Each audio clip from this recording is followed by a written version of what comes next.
Hello friends, central கவர்மெண்ட்லேருந்து ஒரு முக்கியமான நோட்டிஃபிகேஷன் வந்திருக்கு. இதை பற்றி தமிழ்நாட்டில் நிறைய பேருக்கு தெரியாது. என்ன நோட்டிஃபிகேஷன் அப்படின்னா, ஏகலவ்யா மாடல் ரெசிடென்சியல் ஸ்கூல் அப்படின்னு சொல்லக்கூடிய ஒரு சென்ட்ரல் கவர்மெண்ட்டுடைய பழங்குடியின மக்களுக்கான மினிஸ்ட்ரி ஆஃப் ட்ரைபல் அஃபேர்ஸ்க்கு கீழே வரக்கூடிய ஸ்கூலு. ஸோ இந்த ரெசிடென்சியல் ஸ்கூலுக்காக வந்து பார்த்தீங்க அப்படின்னா principal, PG teachers, hostel warden, lab attender, இந்த மாதிரி எக்கச்சக்கமான போஸ்டிங்ஸ் வந்து எடுக்கிறாங்க. கிட்டத்தட்ட மொத்தம் 7260 போஸ்டிங்ஸ் கிட்ட வந்து கொடுத்துருக்காங்க.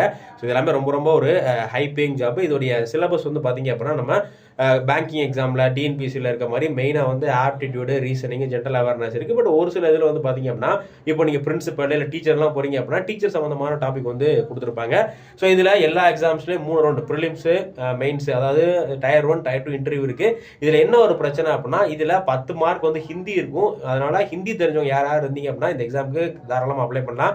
ஏன்னா அதுக்கு வந்து காம்படிஷன் ரொம்ப ரொம்ப கம்மி. இதை பற்றின ஃபுல் நோட்டிஃபிகேஷன் நம்ம சேனலில் போட்டிருக்கோம். அதுக்கான லிங்க் நான் கீழே கொடுக்குறேன். மறக்காமல் எல்லாரும் அதை வாட்ச் பண்ணுங்கள். தேங்க்யூ.